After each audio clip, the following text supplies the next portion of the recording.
Find me a Hollywood screenwriter who can come up with this stuff. You can't do it. Go out there as a citizen journalist and do the muckraking and do it chaotically and completely impoverished. And I tell better stories than any Hollywood screenwriter. Microphone? Yes. Hey, we really appreciate what you did. And I have two quick questions. And my name's J. Mark Campbell from UnitedWest.org. And trust me, I feel your pain. Some people know I'm not. Anyway, can you please tell us, before the ACORN, they got all their defunding and money taken away, how many years before that had people been investigating ACORN, been trying to attempt to defund ACORN, and as soon as your videos are released, everything seemed to happen? That's question one. Question two is as far as privacy laws, what are the exact privacy laws that you know of as far as recording and filming people? In Florida? Yes. I haven't worked in Florida yet. I know there are probably people here in the room than me, but there is a wiretapping law in Florida. You're not allowed to film third party without his consent. So that, in every state it's the case where you can do it, there's no expectation of privacy. So if you're in a room like this, there's no privacy. You can film me. And if you're in an outdoor area, public area, reception area, even then the Attorney General of Florida, who I don't know if that, I don't know anything about him, but a lot of times if people are aggressive, they'll just threaten you anyway. So it depends on your jurisdiction. The other question, ACORN, they've been talking about ACORN for decades. I mean, how many Wall Street Journal op-eds were there? How many millions of dollars did the Republican Party spend in 2008? Millions of dollars trying to expose the president's background. And it took actually $1,300 and a fur coat. So it's like that Chesterton quote, anything worth doing is worth doing badly. Now, anything worth doing is worth doing at all, but it's the video evidence. And you don't, a lot of people in this room, maybe there's one or two, but usually there's no one who's called to do what I do. But it's the same lesson applies. Like you can be a filmmaker, or investigative reporter, as long as you're focusing on the facts and exposing things for what they are, and making them look up to their own book rules and getting them to react to you, and circumventing the media. That's the lesson of what I'm trying to show you. Not everyone needs to be a spy and needs to film people without their permission. The point is that you expose them, and you get it on tape, and there's nothing they can say. Yes? All right, well, thanks. First of all, I want to mention that I've been a poll watcher, and I've been told specifically that it is illegal to take cameras into the polls and photograph stuff. So even though I witnessed personally someone from Louisiana who admitted they had just got off the plane from Louisiana to vote, they were allowed to vote provisionally, and there is no film on it because we're not permitted to do that. That said, I wanted to talk to you back. You had a thing on the Medicaid up there, and it just struck my mind that you deal with contrast. The more ridiculous the contrast, the more it gets traction. And I'm thinking back, if you look at the political speeches, the politicians are always about Medicaid fraud, Medicaid fraud. We've got to get that fraud down, and they're all about fraud when it comes to campaign trail. But when you give them specific instances of fraud, then it's an isolated incident, the incident was staged, blah, blah, blah. So, and when you run a contrast video, you get that same politician in both sides, back and forth, so it's just to reveal the hypocrisy. Yeah, that's a technique you could use in the video itself. Like with the Holder video, we put the footage of his ballot being offered to somebody else next to Eric Holder saying there's no problem. And the people love that contrast. I tend to try to stick to the facts. I don't like to add a lot of commentary to videos, because I think when you add commentary, you alienate people who disagree with you. Whereas if I only show the Planned Parenthood clip of the woman saying something racist, there's nothing they can say. But if I start talking about the issues, and it kind of muddles the subject. So my perspective, you can disagree with me, my perspective is to stick to the facts. No editorialization. No other comment. That's what I like to do. I want to thank you so very much for what you're doing, and I think you should be given the Medal of Honor. I'd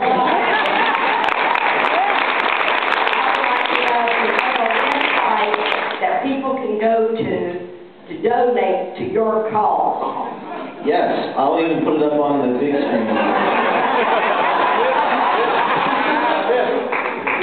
It's on the bottom. It's projectveritas.com.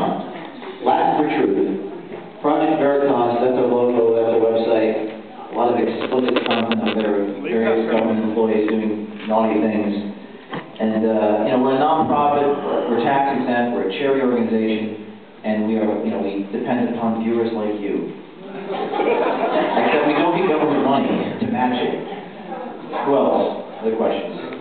Thank you, James, for all you do. Congratulations on a good job. My name is Norm Dyken, and I wanted to ask you, the tapes they destroyed of you, weren't they guilty of destroying evidence, and couldn't you use that to have the trial thrown out? Potentially, but I pled guilty to a Class B misdemeanor, which I thought it was something I was going to, you know, maybe get a month of probation. You need 3 years of probation for a Class B misdemeanor and travel restrictions. And someone said if I was audited, it's beyond an audit. Every dollar I spend, I have to tell the government what I'm spending. Everywhere I go, I have to tell the government where I'm going. So I've had to re-evaluate how I do business. I've had to get proxies in the field, train others, send them out, work from my office. But in response to your question, maybe, but it costs so much money. I'm engaged in so much litigation, I have to fight my battles and fight them wisely. I just wanted to move on with my life. I don't have $100,000 to fight, you know, U.S. attorneys in Louisiana on specific legal issues. I have to focus on how I spend our resources. But it's always, half of my job is in defending off legal attacks. It's truly extraordinary. I can probably take the bar exam and pass it. In North Carolina, someone talked about a filming statute, just so I don't know what the statutes are in Florida, but the statute in Florida says you can film inside a poll location in North Carolina. You just can't film other voters. So what we did is I had to read the statute, talk to an election expert for 2 days to figure out how I can do this legally. We had our hand on our camera and took our hand off the camera, put our hand on the camera as we went into the building. So little things, if my guy took his hands off the camera and filmed another voter, he'd be committing a felony. So you really have to be very careful, read those statutes carefully. We do. I just had a question. For those people who are new to this, do you have any suggestions for a toolkit, like a what brand of camera? Or anything like that, toolbox?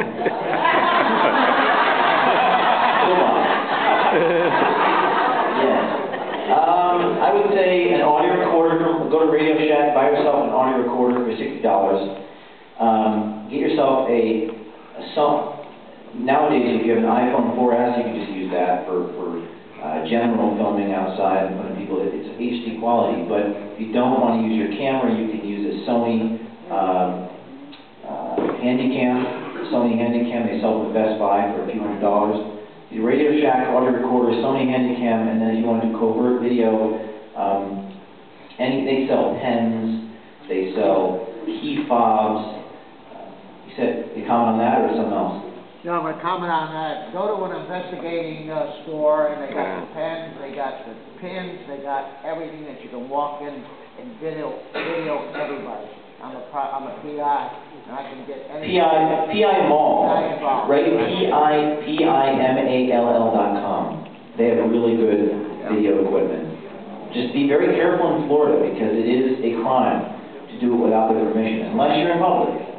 And now I'm being sued by ACORN right now on that very question, because in California they have a statute.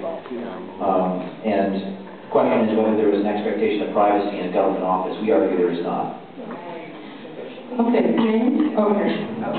I've been watching you for a long time, and boy, you make me feel old, but I've been so proud of you and what you've done, as a young person especially. I teach 8th grade, and that takes some courage, but not like what you do.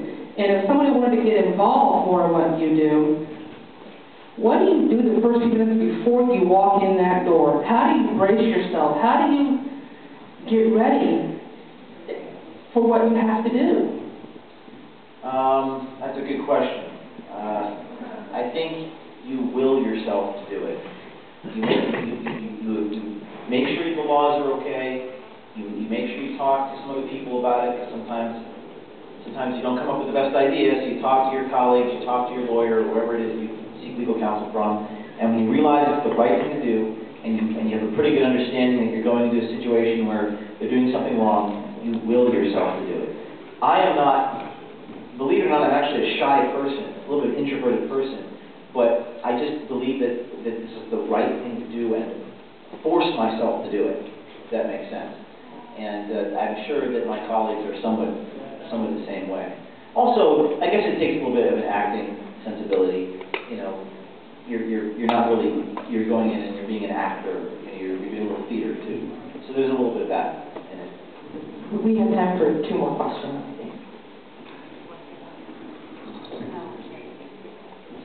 Hi, James, can you please tell us who inspired you?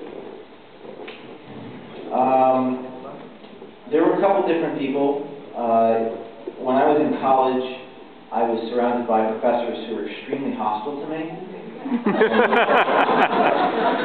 I think the campus professors probably inspired me the most, but I was on a campus where they had something called speech codes, where you're not allowed to say certain things or offend certain people. So it was this sort of totalitarian tyranny on campus, and I just thought it was so unjust. So I decided to do these little videos. I was just compelled to do these videos where I would take their speech codes and take them to total extremes. So, for example, one of the first things I ever did was I attempted to ban Lucky Charms, the breakfast cereal, on the grounds it's racist against Irish people. And I succeeded.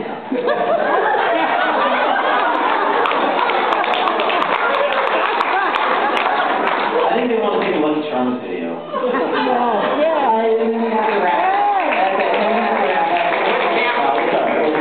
It's on YouTube. Just YouTube Lucky Charms, James Okeefe. That's all right. What campus? Okay, we're going to take this as the last question right here in the back. Hi, this kind of ties in with your last response. I'm really happy that you have at least one clip concerning education, because our education system is so very broken. And basically what we're turning out of our public schools are little Marxists. I believe a recent survey that 70-some-odd% of kids coming out of the public education system are very soft on socialism. So I'm wondering, do you have any plans to look a little deeper what the textbooks are actually saying? For instance, Active America just came out with a pretty good study on how radical Islam is being treated very well in our American textbooks. And there's a whole host of subjects that the same thing that you said about. So please dig deeper. Yeah, I'm only one man, and we're doing as much as we can. I could probably, there's no shortage of work, but really, I think the reason why the Franklin Center brought me here today was to try to inspire you, that you too, in fact, do this, and it doesn't take, you know, an expert. We have one more question here. Now, I want to ask you if you will consider putting these together in search and putting out through AFP a manual of the key things, A, B, C, D, because we need this in all 50 states. And I want to tell you personally, thank you, because I went to a major university in New England. Because of what you did, I was able to show how a sociology professor was promoting ACORN 9 months after September '09, when the Congress defunded it, and he was using publications of this major university of taxpayer paid, and it was because of your work that those things happened after that. Great.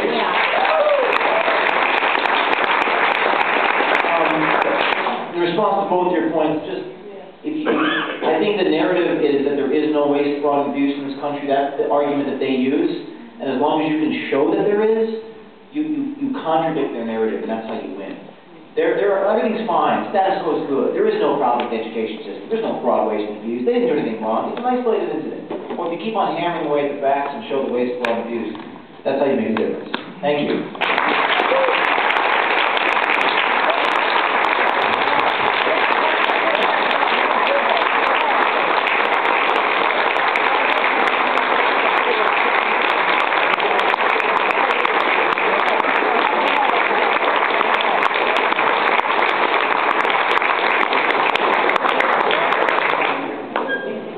Jawohl, für die Schön.